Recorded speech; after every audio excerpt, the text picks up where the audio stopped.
Hello everyone, আসসালামু আলাইকুম। Welcome back to my channel. আশা করি সবাই ভালো আছেন, সুস্থ আছেন। আমি আলহামদুলিল্লাহ আপনাদের দোয়ায় ভালো আছি, সুস্থ আছি। দেশের বাইরে যে প্রান্ত থেকে আজকে আমার ব্লগ ভিডিওটি দেখছেন বা দেখবেন, সবাইকে অসংখ্য ধন্যবাদ জানিয়ে শুরু করছি আমার ছোট্ট একটি ব্লগ। এই তো সন্ধ্যা থেকে ব্লগটা শুরু করে দিয়েছি। বাচ্চারা দেখেন কি নিয়ে লাফালাফি করতেছে। ও দাদি 3টা আম দিয়েছে, লিচু দিয়েছে, তো ওদেরকে খাওয়ানোর চেষ্টা চালাচ্ছি। ছোটোটা মানে লিচু খেতে চায় না, তারপরে ওকে ছিলে দিয়েছিলাম। এদিকে তো প্রচুর গরম পড়ছে, গরমের জন্য ফ্যানটা একটু রান্নাঘরে সেট করে দিয়েছি। এদিকে যে আম দিয়ে ওদেরকে ভাত দিয়ে খাওয়াই দেবো। তো রাতের বেলা 10টার দিকে বাজার নিয়ে আসছে হাজব্যান্ড। তো এই বাজারগুলো দেখতেছিলাম যে কি কি নিয়ে আসছে। এখানে আটা নিয়ে আসছে, তারপরে অন্যান্য সবজি নিয়ে আসছে, মিষ্টি কুমড়া, পটল, তারপরে বেগুন, এগুলো নিয়ে আসছে। তো রাতের বেলা আনলে পরে আমার নিজের খুব কষ্ট হয়ে যায়, কারণ রাতের বেলাতে আমি 8টার দিকে কুটা বাছা করতে বসলে বাচ্চাদেরকে খাওয়া দাওয়া করাতে বা অন্যান্য কাজগুলো করতে আমার সুবিধা হয়। তো যাই হোক, রাত্রে 9টার দিকে, 9:30টায়, 10টায় এরকমভাবে বাজার নিয়ে আসা হয়। তো সেই সময় আমি কুটতে বসে যাই। এই যে কুটা বাছা হয়ে গিয়েছে আমার। তো এই তো সকালবেলা আমি ভাতটা আজকে খুব তাড়াতাড়ি করে মানে সব কাজ করার চেষ্টা করেছি। সকাল সকাল উঠেছিলাম, আজকে বাচ্চার পরীক্ষা ছিল, অনেক সকালে উঠতে হয়েছে। ওদেরকে খাওয়াই টাওয়াই দিছি। তারপর হচ্ছে কি এখানে আলু ভাজিটা করব, মানে অর্ধেকটা করেছি আর বেশি হয়ে যাওয়ায় তো অর্ধেকটা রেখে দিয়েছি। আজকে বেগুন রান্না করব, তো বেগুন নিয়ে নিলাম। মিষ্টি কুমড়াটা তারপরের দিন রান্না করব।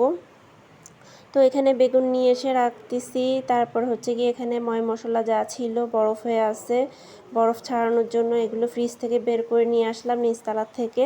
তো এগুলো সব হচ্ছে গিয়ে পানি দিয়ে রাখবো। যে কিছু অল্প কিছু ভাঙাচোরা মাছ রাখা রয়েছে, এগুলো দিয়ে আজকে রান্না করব। ফ্রিজ খালি করে ফেলছি, অনেক কিছুই খালি করে ফেলছি। অল্প কিছু মাছ আছে, যেহেতু কোরবানি ঈদ, ঈদের জন্য ফ্রিজটা খালি রাখতে হবে। তো যাই হোক, আমি এখানে বিছানা গুছাতে চলে আসলাম। বিছানা গুছাচ্ছি, বাচ্চারা সব তো নেই, কেউ নেই ঘরে। ছোটটা হচ্ছে কি নিচে পাঠিয়ে দিছি ও দাদির কাছে, আর বড়টা তো পরীক্ষা দিতে গেছে আজকে সকালে 7টার দিকে, 7:30টার দিকে। তো যাই হোক, আমি সকাল সকাল সব রান্না বাড়া টুকটাক যতটুক পারছি করতেছি, আর তার পাশাপাশি এই যে এখানে বিছানা গুছাচ্ছি। বিছানাটার অবস্থা খুবই খারাপ। আমি যতবারই গুছাই না কেন ততবারই বাচ্চারা এসে এলোমেলো করে দিয়ে যাবে। তো আমি এদিকে টান টান করে সব কিছু ভালো করে একটু ঝেড়ে টেরে নিচ্ছি। এই তো ভালো করে সব ঝেড়ে টেরে নিয়ে তারপরে সব টান টান করে ঠিকঠাক করে নিব। তো আমাদের দৈনন্দিন কাজই হচ্ছে গিয়ে বিছানা ঝাড়া দেওয়া, বিছানা গুছানো, মশারি টাঙানো, মশারি লাগানো, রান্নাবাড়া করা, বাচ্চা সামলানো, এত কাজ। সারাটা দিন ভর সারাক্ষণ কাজের উপরই থাকা লাগে। কাজ করতে করতেই মানে জানটা বেরোয় যায়, এরকম অবস্থা। ভালোই লাগে না আর কাজকাম করতে। তো এদিকে একটু পর্দাটা সরাই দিলাম। এই তো আমার খাট গুছানো হয়ে গিয়েছে। এদিকে কিছু জিনিস রাখা ছিল, আমি একপাশে সরাই দিলাম। তারপরে যে বিছানার নিচে এখানে আমার ঘর যেহেতু ঝাড়ু দেওয়াই আছে, ঘর মোছাই আছে, সেজন্য আমি আর অন্য কোনো কিছু চিন্তা না করে বালিশগুলো সব নিচে রেখে দিয়েছি। অনেকেই হয়তো মনে করতে পারে যে ফ্লোর তো ময়লা, তো ওর মধ্যে বিছানার ওর মধ্যে হচ্ছে গিয়ে বালিশগুলো রাখলাম কেন। তো যাই হোক, আমার রাতের বেলা আমার হাজব্যান্ড শোয়ার সময় ঝাড়ু দেয়। সে হচ্ছে গিয়ে খুব মানে পরিষ্কার পরিচ্ছন্ন একটা মানুষ। তো যাই হোক, সব কিছুই পরিষ্কার আছে। একটু পরেই আমার হেল্পিং হ্যান্ড আপু যে আছেন, ঘর মুছে দিয়ে যান, ঘর ঝাড়ু দিয়ে যান, উনি আসবে। তো ওনার জন্যই আমি একটু তাড়াহুড়ো করে বিছানা সব গুছাই নিচ্ছি, কারণ উনি আসলে তো তখন বিছানা চাদর ঝাড়া যায় না। উনি নিজেই রাগারাগি করে যে হ্যাঁ আপা, আপনি আগে থেকে বিছানা কেন ঠিক করে রেখে দেন না, বিছানা ঝাড়লে পরে ময়লা টালা নিচে পড়ে না। তো এই অবস্থা আর কি। তো যাই হোক, আমি তার জন্যই আমি একটু তাড়াহুড়ো করে কাজ করতেছি। এই তো কাপড়গুলো গুছানো হয়ে গেছে, কাপড়গুলো ড্রয়ারের মধ্যে দিয়ে দিচ্ছি। ড্রয়ারের অবস্থা খুবই খারাপ হয়ে গেছে। ড্রয়ার গুছানো আছে, মানে কাপড়গুলো গুছানো কিন্তু এলোমেলোভাবে রাখা। যেখানকার কাপড় সেখানে না রেখে আরেকখানে রেখে দিয়েছি। তো ভাবলাম যে একটু গুছায় রাখলে ভালো হতো, কিন্তু সময় হয়ে উঠতেছে না। তো উপর একটু মুছে টুছে নিলাম, হাত দিয়ে একটু ঝেড়ে টেরে নিলাম। সেরকম কোনো ময়লা নাই, তার জন্য আমি আর তেমন কোনো করলাম না। তো চলে আসলাম এই তো রান্নাঘরে। ভাতটা আমি ধুয়ে, মানে ভাতের চালটা ধুয়ে আমি একটু ভিজিয়ে রেখেছি। তো তো ভাবলাম যে এত সকাল সকাল ভাতটা রান্না করব না, আর যে পরিমাণে গরম পড়ছে এখন মানে সকাল সকাল রান্না করাটা একটা মুসিবত। তার উপরে গ্যাসের দাম প্রচুর বাড়ছে। আমরা তো সিলিন্ডারের গ্যাস ব্যবহার করি, তো গ্যাসের দাম প্রচুর। তো একটু দেরি করে বেলা হলে পরে তখন ভাত তরকারি রান্না করব। এর মধ্যে বেগুনটা কাটা হয়নি, রাতের বেলা বেগুনটা কেটে রাখিনি, বেগুনটা কাটবো। আর এদিকে পটলের পিছনটা মানে পিছনের দাগটা কাটা হয়নি, এই যে আমি কেটে নিচ্ছি। রাতের বেলা এগুলো করে রেখেছিলাম, কিন্তু মনে ছিল না যে পিছনে একটু দাগ দিয়ে না রাখলে পরে ভেতরে মানে লবণটা ঢুকবে না। তো তার জন্য আমি এখানে একটু দাগ দিয়ে নিচ্ছি, যে সুন্দর করে দাগ দিয়ে নিচ্ছি। দাগ নিলে ভিতর পর্যন্ত একটু লবণটা ঢুকে খেতে ভালো লাগে, বাচ্চারাও পছন্দ করে, ছোটোটা খালি খেতে চায় না। এই তো কাটা সব হয়ে গেছে, কাটা হয়ে গেলে আমি এটা ধুয়ে এখন ভাজতে বসাই দেব লবণ আর হলুদ দিয়ে। আমার পটল ভাজিটা খুবই পছন্দ, আমার এই যে এরকম করে পটল ভাজি করলে আমার খেতে খুবই ভালো লাগে। আমার হাজব্যান্ড খুব মানে পছন্দ করে এরকম করে মানে ভাজি করলে। পটলের তরকারি পানসে হয়, পটলের তরকারিটাও আমার খুবই ভালো লাগে, কিন্তু আমার হাজব্যান্ড আবার তরকারিটা খেতে চায় না। তো যার জন্য আমি বেশিরভাগই পটলটা ভাজি করি আর অন্যান্য সাথে তরকারিটা রাখি আর কি।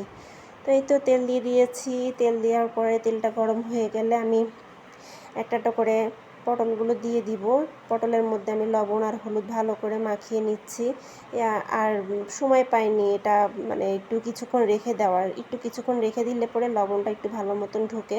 তো আমি যতটুকু পারতেছি তাড়াতাড়ি করে ফেলার চেষ্টা করতেছি। এদিকে ছেলে আসার সময় হয়ে গেছে, যেহেতু আজকে পরীক্ষা, তাড়াতাড়ি বাসা চলে আসবে।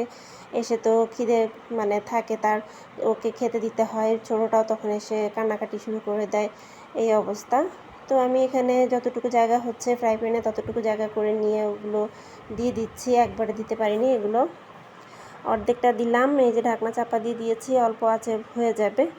এরপরে চলে আসলাম মাজা ঘষার পিছনে লেগে আসি। এই যে মাজা ঘষা তো যায় না, মানে শেষই হয় না, ফুরায় না, কিছুক্ষণ পর পর একটা না একটা ভরতেই থাকে। তো এই ধোয়াপালার কাজ চলতেই থাকে, তো চলতেই থাকে।